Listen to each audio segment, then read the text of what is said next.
interview other writers, and we talk about mental health from their personal journeys. If you have not already hit that like and subscribe button, go ahead, do that now so that you never miss an episode. Hi, welcome to Sunday night, or whenever it happens to be that you're listening, but it is Sunday night for me, so welcome to Sunday night. For those of you who don't know, I'm clearly not in my really cool office anymore. I haven't been for a while, but I always tell my guests before we get started, I don't think I've shared. Y'all know how I have cats. They've come, they've been a part of it. They're giant jerks and keep knocking my equipment off my desk. And that's why we're here. And I look funny all the time now because I have a screen behind me because I'm in my bedroom. And as pretty as my bedroom is, no. Anyways, with us today, we have Sebastien de Castell. Hello, how are you? Hi, I'm good. Thanks for having me on. So tell us a little bit. Oh, before you tell us a little bit, did y'all know that tomorrow is the start of Mental Health Week? Right? So I did not know that. yeah, so you have a pretty high bar to set for this episode because you are the start to Mental Health Week. Just no pressure. Goodness. No pressure. Well, I hope it goes from like absolutely least amount of personal expertise to most. 'Cause of course, I only found out that I got diagnosed with ADHD, a few years ago, as a guy in his 50s. So um, it was a very much a whole other, just a strange sequence of things to discover about yourself, That would be. after so much of your life. Right, and we're going to talk so much about that. Here's my little caveat to everyone. I know we're talking about ADHD. I know technically it's not a mental health disorder. I know technically it's a neurodivergency. I know technically it falls in a different category. But guess what? Too bad. All right, the joy of having your own show. It's amazing. Yeah. Amazing. All right, so yeah, tell us a little bit about who you are, and we'll dig in there. Sure. So, for those that don't know me, I'm Sebastien de Castell. I'm a Canadian fantasy author. I'm best known for the You're out swashbuckling west, fantasy right? series. I am. I'm in Canada, in Yeah, no, I'm in Vancouver. Canada. Sorry. I'm in Canada too, but you're like west. Oh, sorry. I'm in I don't know Ontario. why. Oh, okay. Yeah, I'm in So Ontario. you're in actual Canada. I'm like 20 minutes from the border, Canada.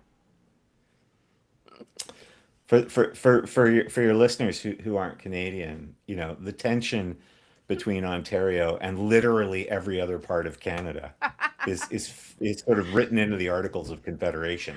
It's not my fault. I was just born here and continue to I live know. here. I find Canadians, we don't move a lot. Like Americans, because I interview a lot of Americans, they're Mhm. like, oh, and I lived in this state, and I lived in this state, and I'm like, we tend to just stay. Not always, but like more often than our Yeah, partners down south. it's true. I mean, I was born in Quebec, so I was born near Oh. Montreal, and then wow, you really are in Ontario, aren't you?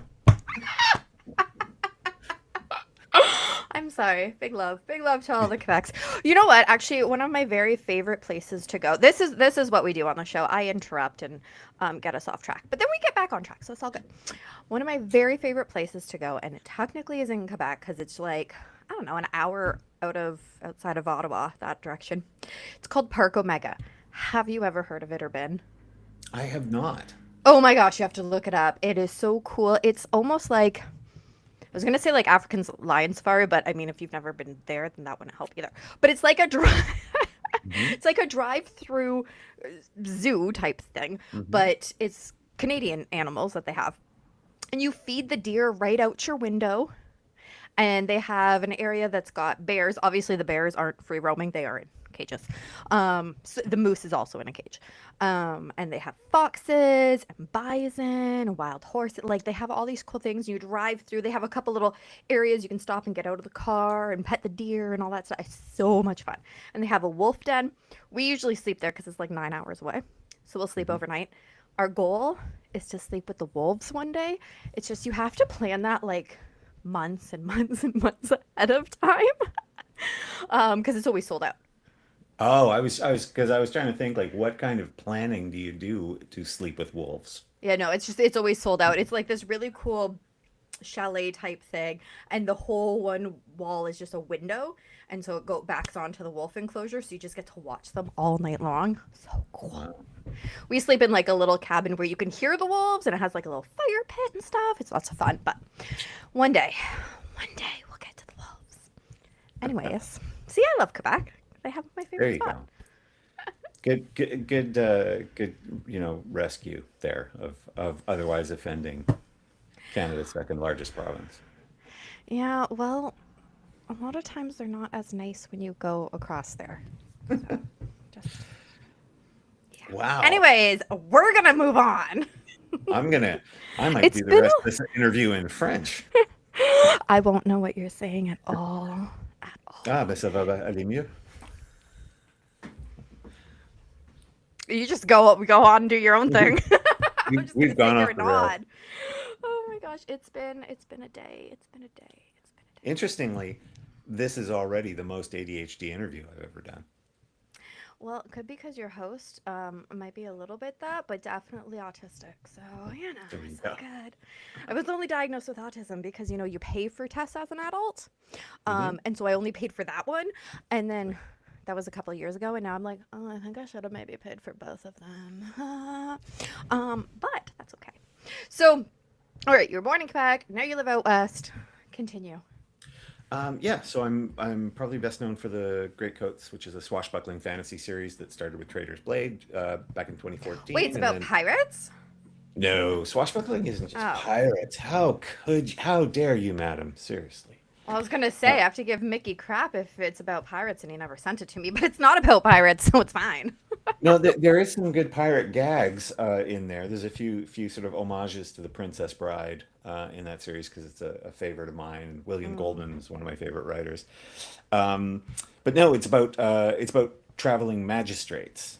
Who Okay. have to go along here cases and sometimes have to enforce their verdicts through duels because not everybody, especially Duels when are they're in fun. power, appreciates that.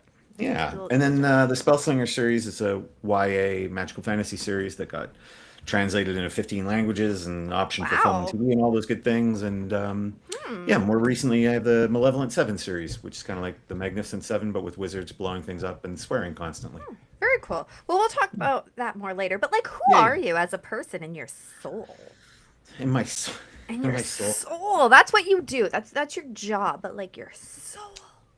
That's true. That is one of the good things about being a novelist, though, is that your soul Yeah, you're obviously a and your creative job are person. Yeah. because before that, I was a musician and Oh, I that's did fight cool. choreography for the theater for a while, and Oh, that's cool. I got to work at Vancouver Film School for a decade, which is a wonderful place that I really enjoyed. So, but I in my soul, I think of myself as a traveler. In the sense that I've always, I mean, you sort of mentioned career before, and my career has always been about like traveling through different spaces. Oh, So, that's cool. I've worked in all these different jobs, and it never really felt like dilettantism, sorry, to me because it was just every job was a different kind of an adventure to go on. Mm-hmm. And so that's, ended up being mirrored in other parts of my life that have involved doing lots and lots of travel. That's cool. So for me, yeah, that's the thing. Like when I get up in the morning and, when I hit that sort of, existential malaise that people sometimes feel, my first thought is, where do I travel to next? What's the next sort of adventure to go on? So that's very much sort of who I am as a person. I love lots of regular things, reading. I love cycling. I do some fencing. Oh, that's Um, cool. I've always wanted to try fencing. Never have. But it it's would the be very greatest. cool. I think it would be very cool to do. Yeah, I used to fence a long time ago, which is how I ended up gravitating into fight choreography for the theater. That makes sense. Yeah, and then I left that behind for a long time just because I was doing other things and writing books. And very recently, I joined a school that is very, very, very classical French fencing style. So everything has to be Hmm. perfect all the time, Oh and my. I love that. I love, especially as someone. So for those people out there who don't have ADHD, for example, Hmm.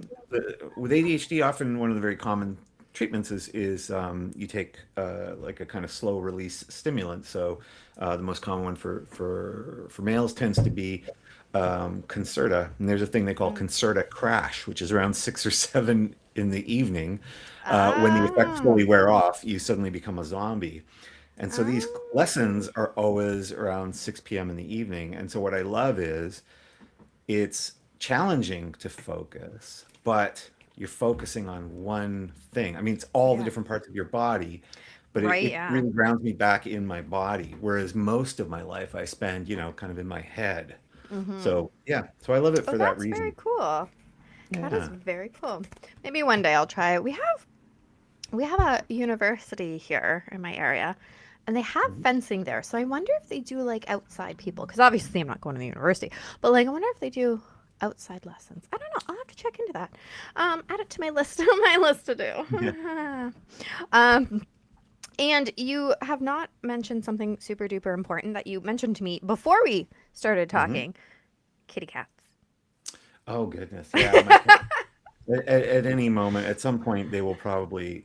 I mean, they are very discerning about interviews. I have to warn you in advance. They have watched me go through like 2 or 300 interviews in my office, and they will choose which interviews to come and interrupt by screaming. Like I if they I don't think it's hope going I will be well, graced with their presence. you never know. I think I mentioned to you before the show, my publishers, when sometimes we have these sort of Zoom meetings where it's like 12 different people across the Hmm. Atlantic on these calls, and my publishers always like, where are the kitty cats? And it's because Yeah. my publishers love my cats Yes. and do not love me the same way. I mean, I don't blame them. You seem like a cool dude. Like I'd be chill with Well, you, but well, like cats. cats, I know, I There's know. there's not much else to say. Like just cats. I know. How many They're do you have? evolutionarily designed to make us into their slaves. Yeah, That's it's the weird thing amazing. about them. I We love we have it.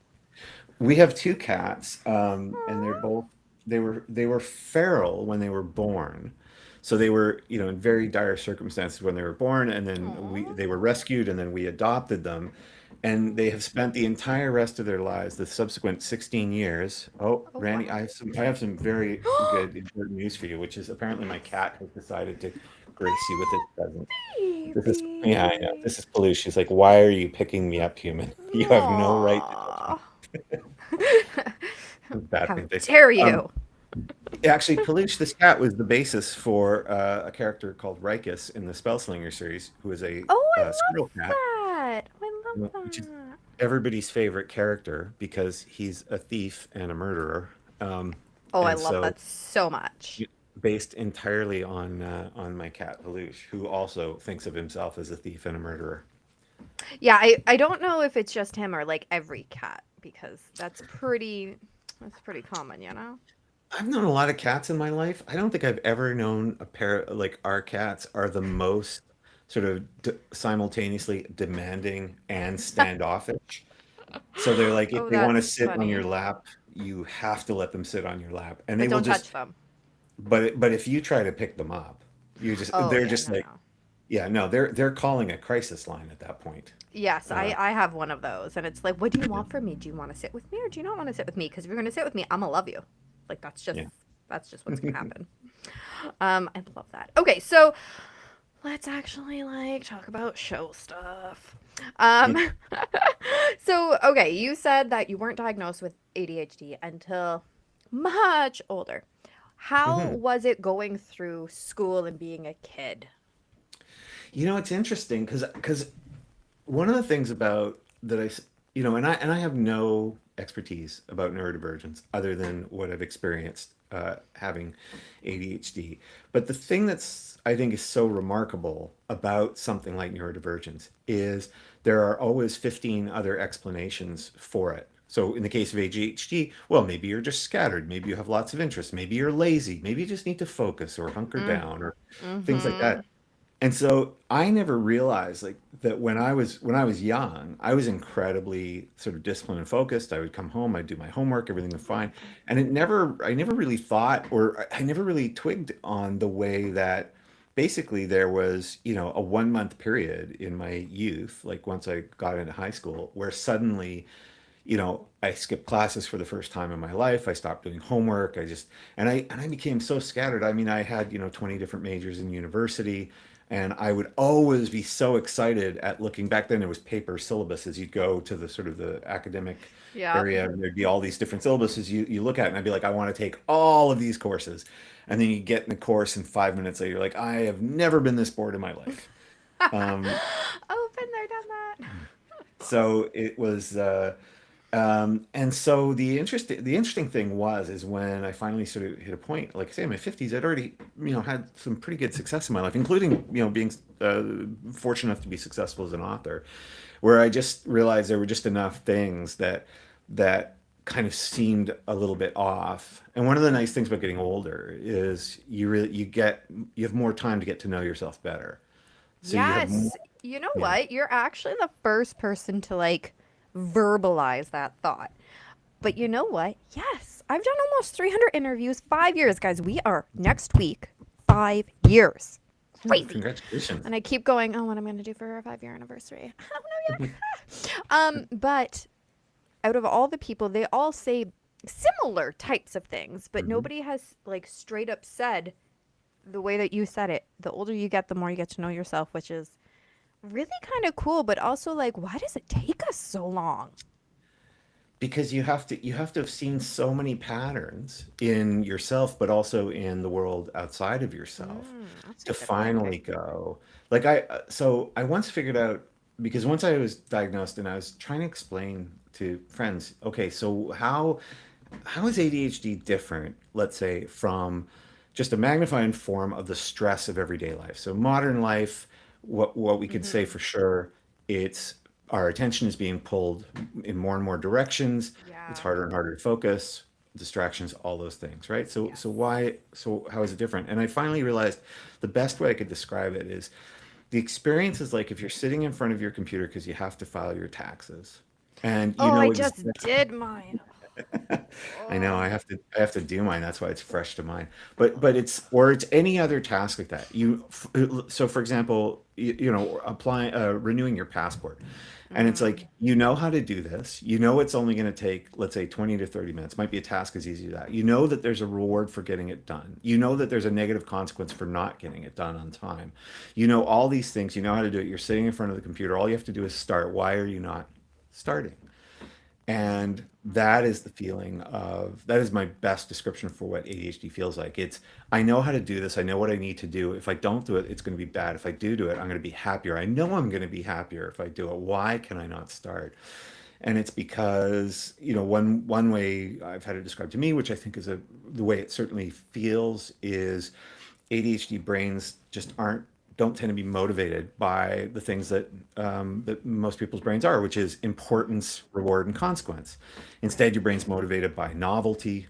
You go, oh, that looks interesting, or competition. I wonder, could I write a novel in 3 days? What would that be like? Which was literally how I became a novelist. Um, That's or awesome. completing things. I will always finish something. If something is at 90%, I will always finish it, right? It's things like that. And so it can take a while, and it can take a lot of patterns before you start to realize and see, oh, that's that's how it works for me. And one of the things I think is useful is that regardless of anything else, like because there's so many different forms of neurodivergence now, and I can imagine people going, well, maybe we all have something, and in a sense, we all probably do. People used to say like, well, what's the purpose of the life? Like what's my life's purpose and anything like that. And I don't know the answer to that. But fortunately, I've found answers that work for me.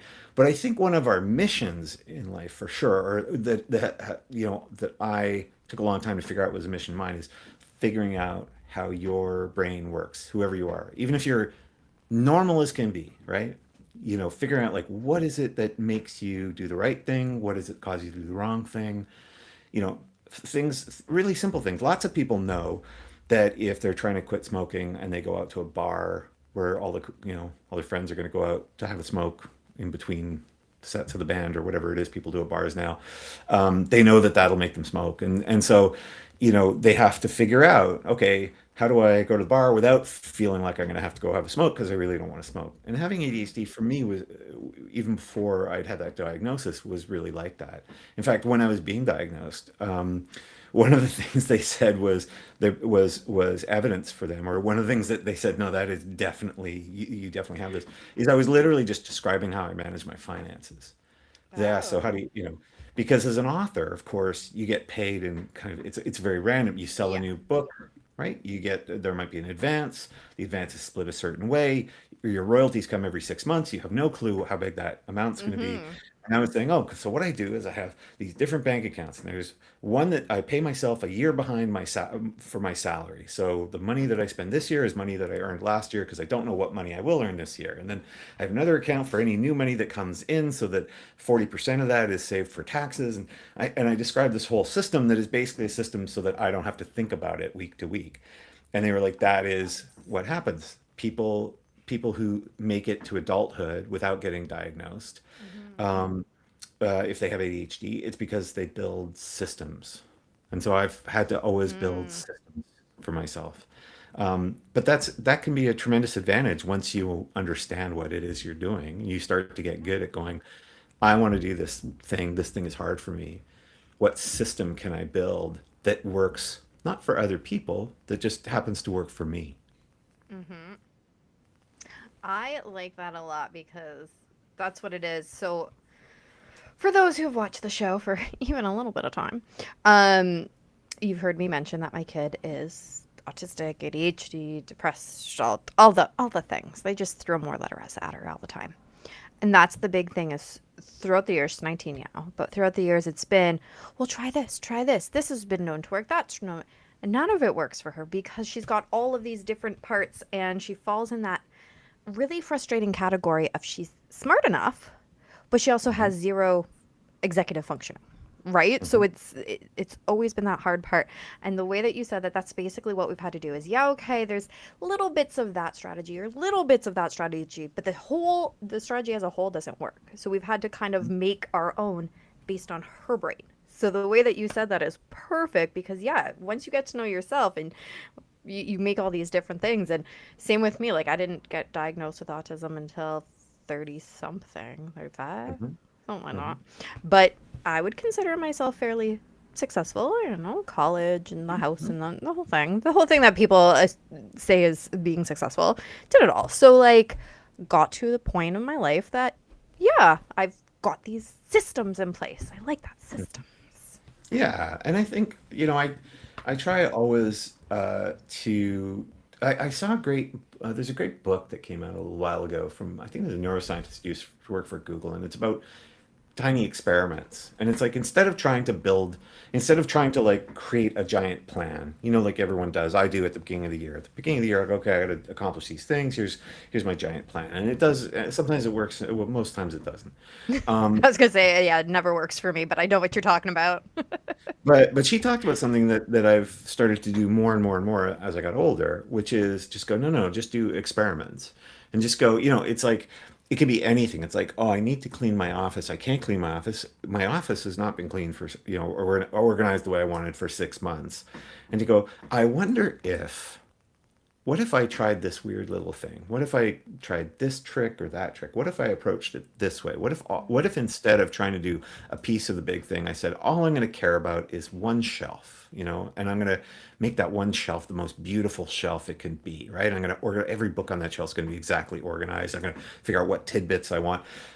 Because for some people, and I happen to be one of them, that process is both more manageable, but much more fascinating than the Hmm. process of going, I just have to average out the overall organization of my office, right? Making one perfect thing is way more appealing to me than trying to make a giant space just generally okay. So figuring out experiments is great for that. And that's true for writing as well. When you're struggling with writing, I constantly have to try different experiments. I like that. I'm gonna try that because my kid likes science too. So I'm gonna be like, what if we? I like that. I'm gonna steal it. Well, it's not really stealing because I'm telling you I'm doing it, but I'm gonna steal it. I like that. That's actually something I had to pay a therapist to teach me how, is to stop saying all or nothing. It's that all or nothing mindset, and it took her a lot of time to get me to agree with her that it was going to not kill me to do not all of it. Well, that's one of the things that is hard for all of us in our different ways with our different brains, which is actually recognizing not what we should value or want, but what we actually value or want. And Yes. so even that, like recognizing that, it might be that what you care about when it comes to a space is one piece of it being wonderful rather than all of it being okay, helps you move along. And that's what I say. Like one of the great things, and there are tons of great things about getting older. One of the great things is you just have gotten more time to get to know, like, yeah, I don't have to pretend that what I want is what I think cool people want. You can Oh, go, yes.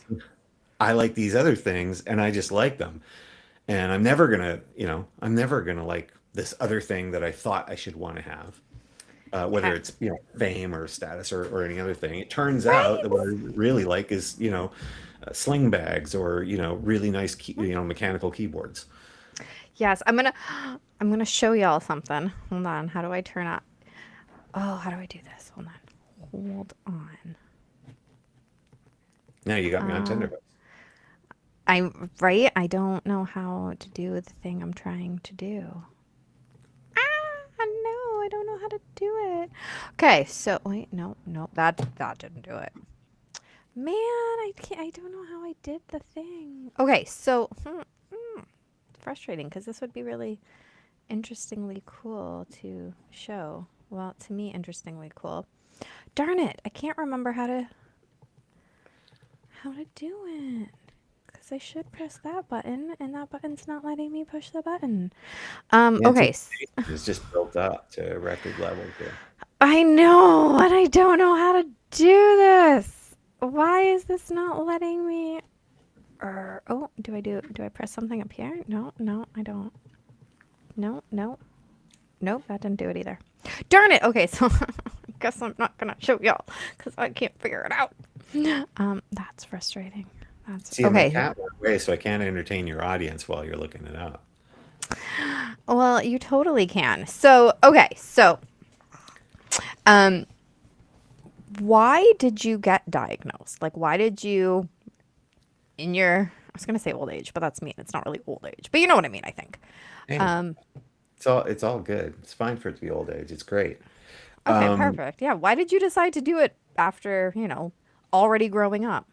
so there were some things that I would find that I would just mess up enough times that that I would start to perform a little micro experiment on myself and realize, okay, that's definitely Experiment. strange. So, for example, I had a tendency, like, to spill things. So people with ADHD often they spill things. One of the ways that ADHD tends to reduce people's lifespans is they tend to burn themselves, cut themselves accidentally, get into car accidents. And so I noticed, like, oh, sometimes I'm just carrying a glass of water and I spill it. And why would I spill it? It's not like I have any balance issues or things like that. So I literally tried pouring a glass of water and I just went to myself, I'm going to pay constant attention to the filling of the glass to make sure that it doesn't, that I fill it to the right amount, etc. Right? And I'm just going to focus on that because it takes like what, 5, 10 seconds. Yeah. And when I did that, I noticed that it was almost as if it was stuttering. It was almost like it was like the glass and the water was just like flashing in and out in my head. Oh, Like, that's cool. like yeah, so my attention was just like it was just like shifting and almost vibrating off of it. And I thought that's a little bit strange. Um, and so there were a couple of things like that. And so I did a little bit of looking up things about ADHD and adult ADHD, and then and I'm a little nervous in a way about sort of spreading the gospel of ADHD because there's been a massive increase in recent years of adults getting diagnosed with Mm. ADHD and Mm-hmm. then going on ADHD medication. Um, and I was really lucky. So because it was during the pandemic, and then and at first actually Mine was during it the was really pandemic too. I think that's there because we all had to spend in some ways more time with ourselves and with our brains, Yeah. that a lot of people started going, okay, wait, now that I'm really kind of forced to focus on myself and my brain, I'm starting, Yes. I can't pretend that I'm not noticing something. Um, Right. but there is a huge risk of any of these types of conditions. It's true of depression, it's true of autism, it's true of ADHD, that there can be a social contagion thing where we see videos from people who have it, we see people talking about it, we go, wait a Mm-hmm. minute, that sounds like me, like, and some of that is, of course, people finding something about themselves that they do recognize, and then other parts of it can be a kind of a natural empathy function, right? Like we see someone, we go, yeah, that person seems all right. No, they're talking about this, and I guess I kind of feel that way too. Yeah. So, I wouldn't say everyone should rush out and do it, but I got diagnosed from a clinic here in Vancouver that they run you through these different questionnaires. It's funny, one of the reasons I realized I definitely had a problem was there's this giant questionnaire they make you fill out, and um, and halfway through, or about two-thirds of the way through, I went, Jesus, I'm answering the same questions twice. That's Like, what why my am I kids answering the said same questions too. twice? Yeah. And I went back and I realized, oh, because I failed to read the instructions at the beginning. The first part said, when you were a child before you became a teenager, and the second was after you were a child. And so, it was just things like that which is a Yeah. very common sort of problem. And it's a problem that can affect everybody. So at a certain point, it's about, kind of, I think, a cluster of things. And when I went on the medication the first time, and I was very lucky, I have a really, really great family doctor. And she sort of, tried me out, low dosage and things like that. And she said, so is this helping you concentrate more on sort of the big things you do? Because, when you're a novelist, it involves quite a lot of concentration, quite a Mm-hmm. lot of focus. And I don't tend to be the sort of hyper focused type of person. Like I'm not the person who starts doing it and then loses 12 hours because they're Oh, so that's in. me. That's me. Yeah. For me, it's still just, it's work every second. But what I realized, and I said to her, is no, it hasn't made the big things easier. But any task that takes 5 or 10 minutes or less, I just instantly do now. And Hmm. it's somehow the switch that it sort of flipped for me is it biased me towards action, rather than procrastination on small things.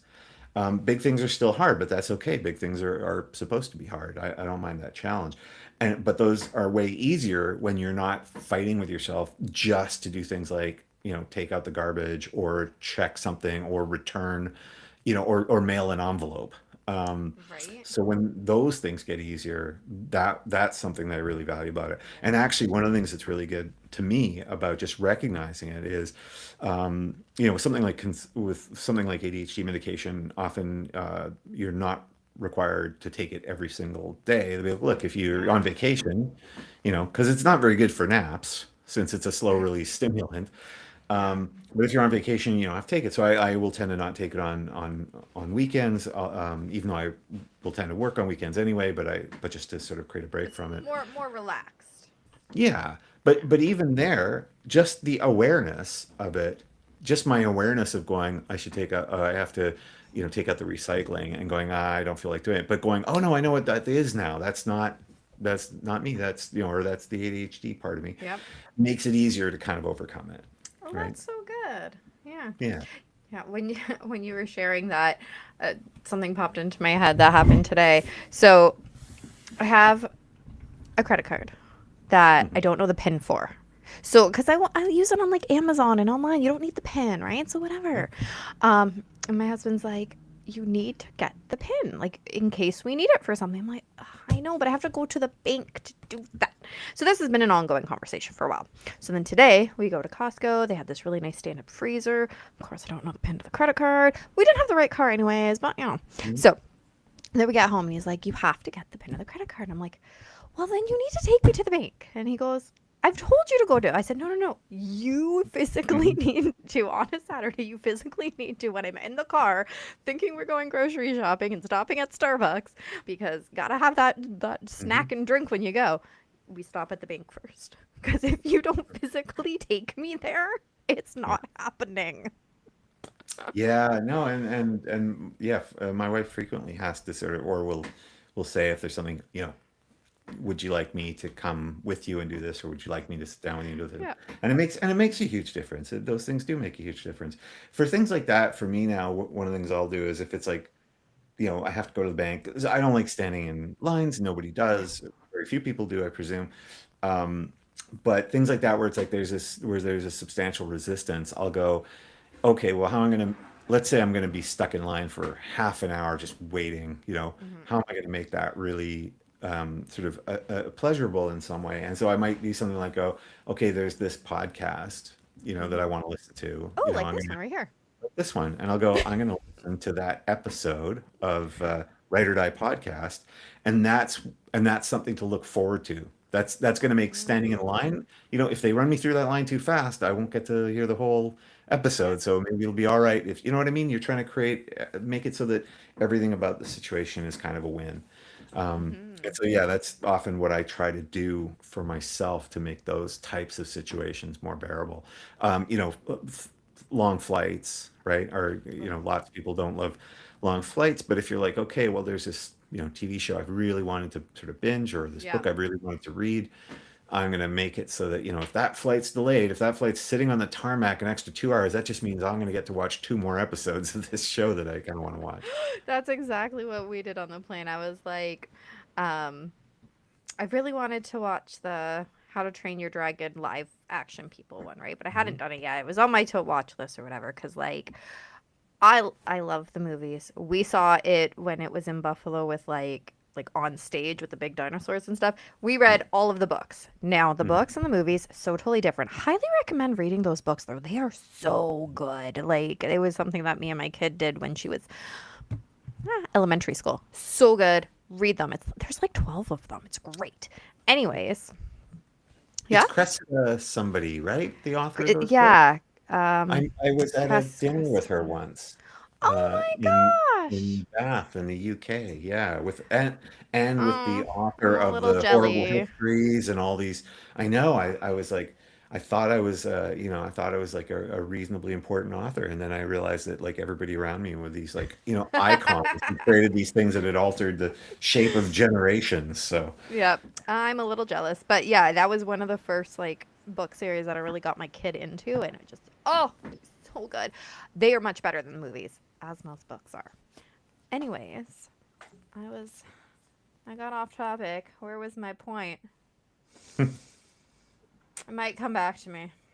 I don't remember at this See, juncture. It I happens pulled a you off lot. topic with my name dropping.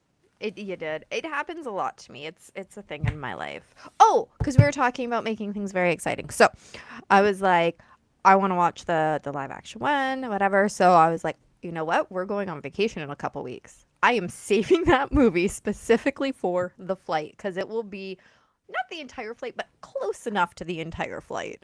And Mhm. so, yeah, I specifically waited. I told my husband to download it on his phone too. So I brought the iPad, so we had like the bigger screen. But because Mhm. I don't know how to hook up two headphones to it. He downloaded on his phone, so he just had it playing on his phone, but we both watched the screen to have the big screen. But yeah, you find stuff to be like, okay, I know I'm gonna have this much time, so I'm gonna get something fun there, and yeah. So yeah, I found my way back to it, back on the path. Yeah. And I looked up, it's Cressida Cowell, just for anybody who Yes. happens to have the sort of brain where when somebody says the author of that book and they don't say what it is, it drives them a little nuts. Cressida Cowell. She was lovely. She was very kind. Ah, Mm. yes, her books fabulous. We passed on the series of books to my I guess he's my second cousin. So weird. My cousin's kid. I feel like I'm not old enough to say that. But we passed them on to him because he loves reading, and so I was like, "These are great. You need to read them now." Oh, good. um, okay, That so yeah. for me, it was Dragon Song by Anne McCaffrey was Hmm. my kid dragon book. So Anne McCaffrey wrote the Dragon Riders of Pern series, which is an incredibly popular series, started originally in the 70s. It's just been Oh wow. republished 8,000 times. There were tons of books. Her son, Todd McCaffrey, who I've met, still writes, I think, some of the books in that world. And That's but cool. Dragon Song was the first of a trilogy of books set in that world that were sort of more oriented for kids than Oh, adults. okay. And still love that book. Still read it once every couple of years. That's so cool. Yeah, my husband's favorite dragon book is Aragon. I have no idea Oh, yeah. who writes that Yep. because I've never actually read it, but Christopher, he loves Christopher it. Paolini. Yeah, Yeah, that's Christopher Paolini who wrote that. Yeah, there you go. self-published that book. Sold it. His parents helped him sell it out of their trunk for a while. Now Oh, he's an yeah, internationally famous author. right. My husband's read that, but well, there's a couple of them, but read that so many times. So mad that how poorly the movie came out. I was like, I don't know the comparison, but you're right. This is not a great movie. But he's obsessed, and so last year they did a Kickstarter for like put your name in this special copy of something with like you'll be one of the people who died or not necessarily died, but we're in the wars that throughout the series. Mhm. And he was like, "Hun, hun, come here," and he's showing me on his phone, and he's like, look at this cool thing. His birthday was coming up. So it ends before my birthday. So like you have to let me know if you buy it or not, because if you don't get it for me, then I'm gonna get it for me. I'm like, oh my gosh, I guess I'm getting it for you. But I got to make it a surprise which level. I made him a captain because I'm so nice. I didn't just make him a soldier. Wow. Well, see that now we finally have a suitable definition of true love that we can put it in the dictionary. Aw, that's cute. I'm not gonna tell him that. It's been, oh my gosh, we have been together for 19 years this year. That's a You trying to gross impress amount of me? time. You trying to It, impress? My wife and I have been together for 30 years. whew, yeah, we've been our entire adult lives. It's Yep. crazy. Crazy. Isn't it nice to not have to date as an adult? I hear all these I would horror stories and I would have no idea how to date as an adult. I have no. nothing but sympathy for people who are out there, trying to find somebody, to spend your life with or a portion of your life with when, Yeah. in a world of, swiping left and right and everybody Oh, being reduced to sort of AI, modified images and this sort of weird active synecdoche of reducing yourself to a series of statistics. Yeah, yeah. I No, just don't, I thank just you. don't think I would have matched up very well in that sort of Me an neither. environment. Yeah, Right? so So, we had it lucky. right? Yeah, We've got it made pretty good, don't we? Excellent. yeah. We got good partners, cats, and we write. What's better than that? It's the trifecta and podcasts. It's like what's more than trifecta? Fourfecta? That's not a word. Well, it is now because we're writers and we can make it up. There you go. Quadfecta. I love it. Okay, so we're getting on in time. Um, Hmm. so I mean I know you've given us some of the strategies that you've implemented. I really love the whole experiment thing. I'm definitely going to try that with my kid because she likes science. Um, but is there any other kind of coping strategies that you have found that work really well for you? Or maybe like you've tried and you're like, oh, that failed horrible for me. Yeah, no. So for me, so writer's block, of course, is the thing that is, Mm, the biggest struggle, just given what the nature of my job. yeah. So when you're trying to write a fantasy novel and you hit writer's block, and the things that have not worked for me have tended to be anything involving beating up the writer in an attempt to beat up the writer's block. So if I, so when you get into those rumination patterns where you're sort of going, you should be able to do this, just toughen Mm. up, be stronger. Other people, there's no such thing as plumber's block, all these kind of things that you hear and you see online. You Those say plumber's block, and all I'm thinking is plumber's leg blockages because that's what you call them. Exactly, exactly. No, so none of that sort of tough guy stuff works for me. And I had a pretty Hmm. traditional kind of upbringing back in the Stone Age. And I value that upbringing. I don't have anything bad to say about it. But what I find works much better is like starting from a point of compassion with yourself and going, you know what? This thing that I'm struggling with, like it is hard. It's not imaginary hard. You can, rather than diminishing the fact that all I need to do is write this scene. I already know what the scene's supposed to be. Oh, why can't I write this scene? Is go, you know what? Maybe it is really hard. And so one of the strategies I'll sometimes do, because of course the thing about ADHD is that it's fundamental self-medication is through procrastination, right? Because you there's this thing you need to do, you can't make yourself do it, you feel rising anxiety, you try to self-medicate the anxiety by procrastination, Yeah. and then you feel bad because you procrastinated all day. And so the thing I'll try to do is this. So I'll literally just go, look, All I'm going to do is try to write one sentence.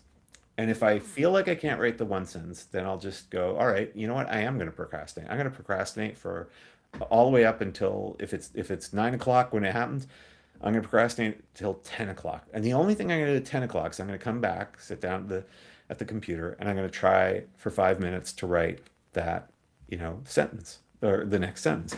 And if it doesn't work again, I'll just go and procrastinate. And if that means I'm going to end up blowing a whole day procrastinating, then that's what'll happen. But 9 times out of 10, if not more, about the second or third time I come, I'll go, okay, I got the sentence. And then that sentence leads to another sentence. And then pretty soon I'm just writing in the flow of things and everything's working Yes. out. So not trying to push so hard, but instead, like I say, trying to be more experimental about it. What if I do this? All right, well, I'm just going to go and I'm going to do this thing for 45 minutes and I'll come, but I'm going to, as long as the only requirement I set on myself and that I recommend people who are experiencing this set for themselves is you come back when you said you're going to come back and you just try again for 5 minutes. And slowly you'll train your brain to kind of relax a little bit, I think, if you do that.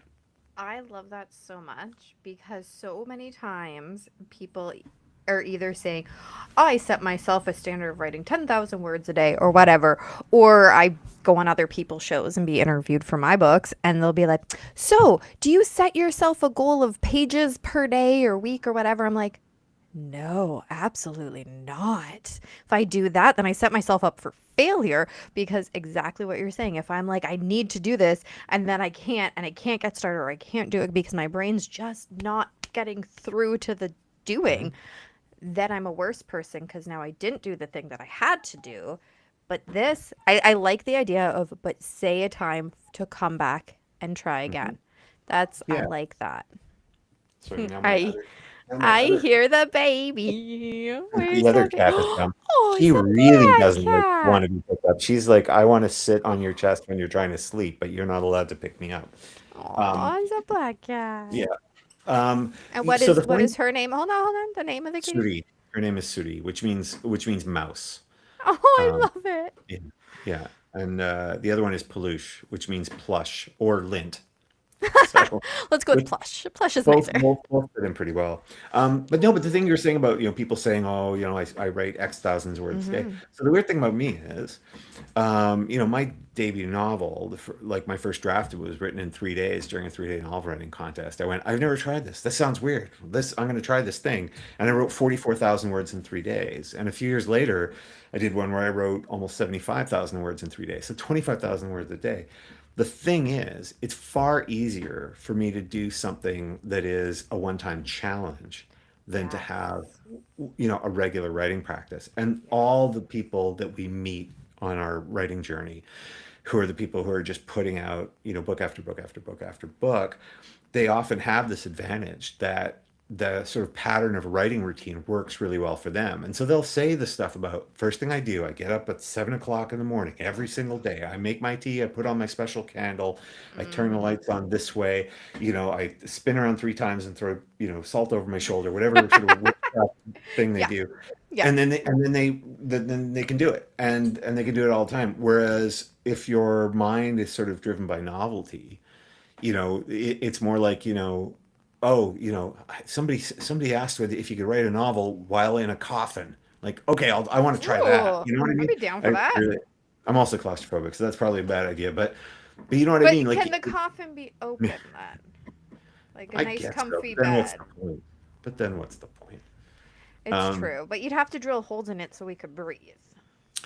sure. Well, no, now you just made it more interesting. Can you write a novel in a coffin while holding your breath? I don't think I could. I mean, I could hold my breath for a pretty long time. Yeah. Apparently, this is what TikTok showed me because it had like that video where it was like, "Ready? Let's see how good your lungs are. Ready? Inhale. Now you have to hold it." It was like a really long time, and then Mhm. exhale. If you couldn't do that amount of time, you've not got good lungs. And I'm like, oh, look at me, I got good lungs. All right, I could have went longer. It's not Well, an then. accurate kind of test, but whatever. If you can't trust TikTok for your scientific assessments, where Right? can you really go? Uh, Exactly. That's you what know. I'm saying. But yeah, no, for me, often you have to. That's the thing, and my 18th novel is coming out in May, and I have to constantly find a new sort of challenge, like a new Hmm. novelty about how I'm going to approach the book to make it work. But the good news is you can find those things, right? You just have to Yeah. recognize that for you, like if you've got ADHD and you're writing novels, that it might be that for you, every novel kind of needs its own process. Yeah. And that's okay, right? You don't have to, again, one of the great things about being a writer, you don't have to produce, X words every single month or something like that. Yes. You have Yeah. to produce really, really good, worthwhile books that people will love. Yes. And there's no guaranteed or surefire way to do that. So Hmm. trying to just work with your own brain makes that, if not, if not easy, at least much, much easier. Yes. I'm so glad you said. You just gave me permission to be nice to myself. Sometimes I need other people to let me know that, Sure. It Yeah. We have depends. to remind each other all the time, don't we? We do. So Right. watch the show all the time, guys, because we do a lot of reminding. Um, and this is why mental health week is so important. Mhm. See, as much as we're talking about ADHD, which is not related, it is related because, well, these are very common things in pretty much every kind of mental health crises. And I'm Mhm. not talking about necessarily a diagnosable illness. Everybody has mental capacities, therefore, they all have to deal with mental struggles. These are great Yeah. tips. Great Well, and tips. that's one of the gifts that the people who have mental health issues sort of give to the rest of us, because as they sort of work to find solutions for them, often it's things that, you know, even if you don't suffer from depression, but we all get depressed sometimes.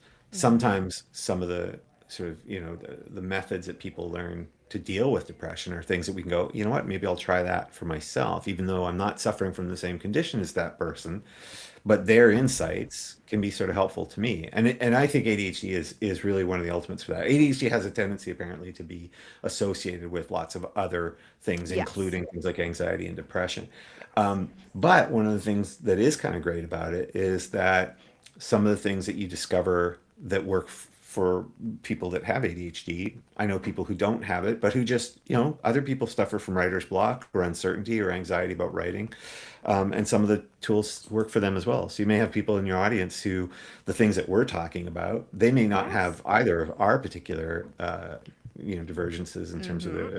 the brains, but but they probably encounter lots of the things that we do. And so maybe some of the things that we find work for us can be helpful as well. Yes. I love that. And this is why this is the perfect start to Mental Health Awareness Week. All right. Well, we are coming near the end, which means it is now time. See, I told you I would remind you. It is now time to selflessly promote. Selflessly promote. That's what I'm Um, going with. Yeah. Instead of selfishly, yeah, I know. selflessly. Yeah. Yeah, I was trying to. So really, what you're saying is I should promote myself for the good of others, and I'm being selfless. Exactly. Um, Exactly. You have good things to share, and if you don't share them, it's just not right. yeah, exactly. Well, you've guilted me into it. Um, Right? Yeah.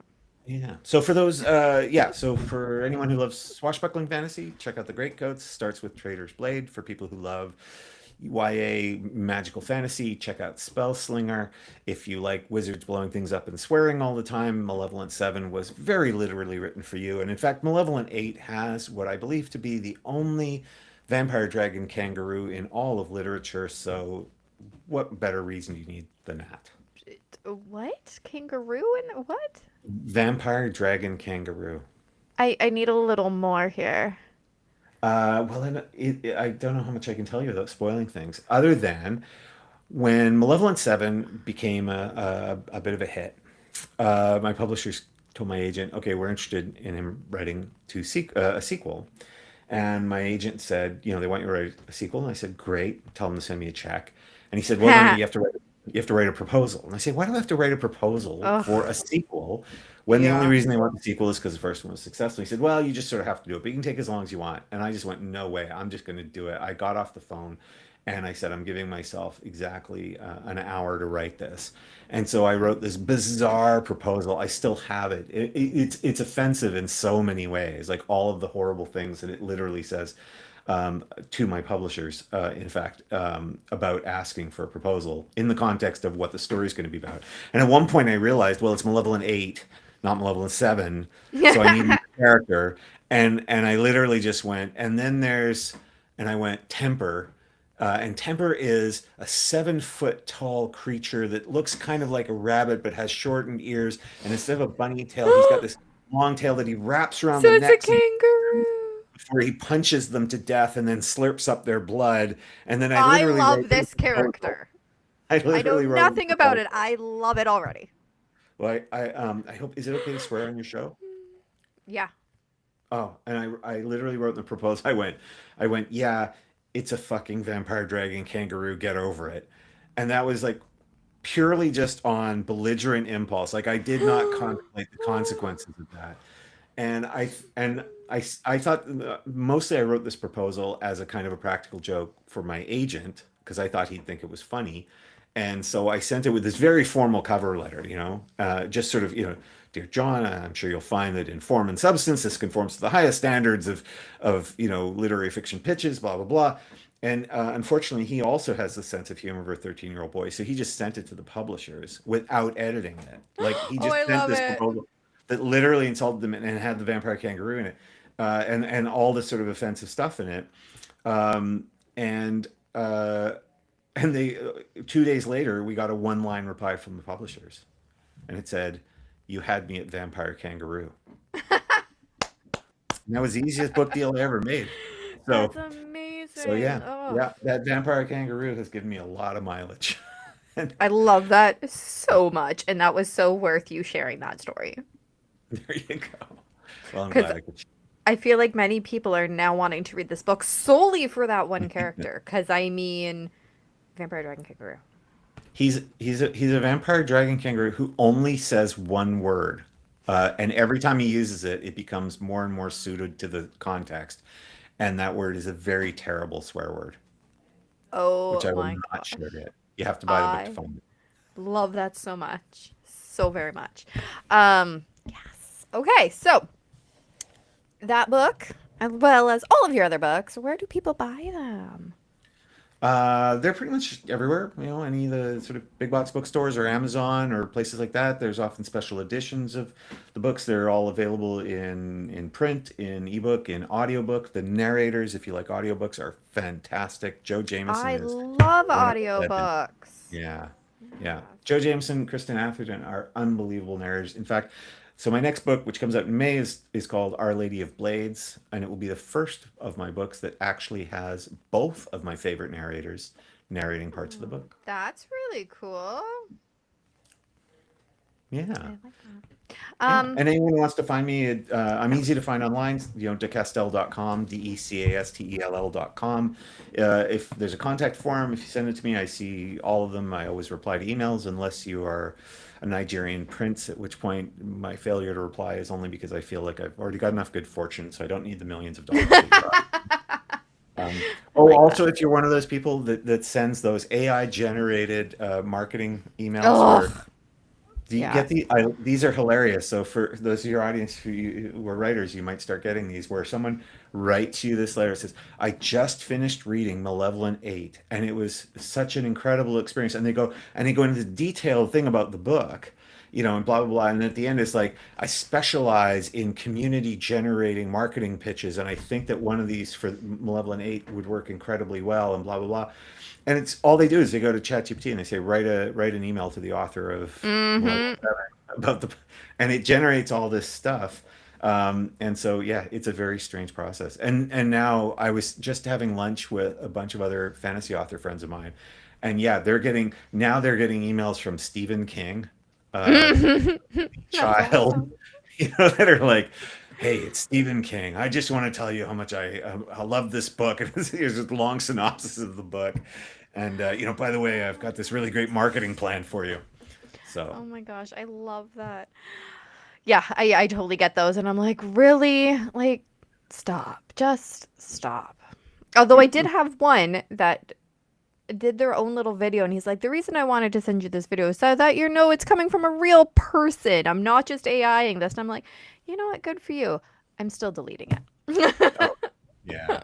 Well, yeah, it's too bad. And if anyone's going to be at NorwestCon in Seattle, that's April 3rd to 5th, I think. I'm going to be there. I'm doing like 8,000 panels at this convention. So Holy um, moly. I know usually you do a convention, you're only on like one panel or two panels these days, but for some reason I think I'm on 9 or 10. So lots of opportunities to say hi. I've yet to be on a panel in a convention, so anybody who Uh-oh. wants me to, call me. Oh, Actually, no, call Mickey because he'd be the one to call set it. Mickey. Yeah, Oh no, but you've got set such a it up. great pitch, right? Right? For panels because Right? talking about neurodivergence in writing is something that so many people are interested in now. Right? And at So, conventions, you know what? If for only if the only reason is to save the convention audience from another panel titled "What Makes Fantasy So Fantastic," if just to avoid that, I think having you right? lead a panel would be great. I'm that fun. Yeah, no, I've never done a convention panel, but I have done some a lot. I shouldn't say some. I've done a lot of um like speaker opportunities and stuff. So, I gotta up that game. Go to those Yep. conventions, up that game. So call Mickey, not me, because well, that would be Creative Edge publicity. I can talk. I can. It's late. What time is it for you? Because you're behind me in time. It's exactly 6 p.m. here in Vancouver, which is I think we're 3 hours behind you, Yeah, right? that's why I'm a Yeah. little loopy. It's 9 o'clock. It's getting very late in my world. Yeah. Well, and you were so kind because, of course, I Oh, had to cancel at the last minute and then uncancel at the last minute right. It's just because of the a good first thing flight that to Mexico. nobody took the opportunity from you so fast. Probably because it was so late by the time the email went out, and then you were able to get on it so early in the morning. But that was craziness. And you know what? I'm so glad that it worked out because I love our conversation to start at Mental Health Awareness Week. This was fantastic. Thanks so much for having me on, Randy. So thank you for coming on. Of course, everybody check out the links down in the description below. Grab the books. I mean, Malevolent 8, is that like the eighth in the series then? No, no, the Or first one's Malevolent 7 because, okay, that's what I Magnificent thought the way you 7. were Yep. talking. Yeah, No, okay. no, I knew it when they wanted to call the sequels Malevolent 8 and Malevolent 9. I said, for the rest of eternity, people are going to go, well, Where's I don't one want to through buy six? Malevolent 8 because I haven't got 1 through 7 or, 1 through Yeah, 6. Yeah, exactly. So, exactly. yeah. Yeah, yeah. So I know. At first, like the way you were talking, I'm like, no, seven's the first one. I'm like, but wait, but then the next one's eight, and then Um, be sure to check out the books, especially Malevolent 8. Is it like, because obviously it's a series, is it one where Mhm. you absolutely need to read the first one? No, I always try to write my books so that if you just picked it up for the first time there, it'll ease you into the story, who all the characters I are, things like that. appreciate that. I Yeah. do. Like, I do a lot of book reviews, and sometimes people will be like, oh, this is my newest book, so here you go. This is the one I want reviewed. And I'll be like, cool. Oh, it's number 4 in the series. That's cool. Mhm. Am I going to understand what's happening? Like, so it's kind of nice. Although, depending if they're going to send me 1 through 4, then I'm okay with it because I'm like, I totally know what's happening. There Excellent, you go. man. But that is good to know. Go and pick it out. I mean, Vampire Dragon Kangaroo. I love it. I love it so much. I don't even know what the book's about. Whatever. Vampire Dragon Kangaroo. Um, share these episodes out. They are so important. I know we have a lot of fun. We do some silly stuff. We joke around. We laugh. However, we also talk about coping strategies. We talk about where we were, how far we've come, that kind of thing. It's so important to share these things, and it is nice to give it a lighter tone. Let's be real. These are hard topics. So if you want to share these videos out to somebody who is struggling, who might go, I don't want somebody else to know my struggle, these fun conversations, this is the way to approach that conversation with them. Share them out. It is so important. Hit the like and subscribe button. We are over 300 subscribers. Finally, took a little bit ever since I started actually posting shorts on TikTok. Right Hmm. up there. It's great.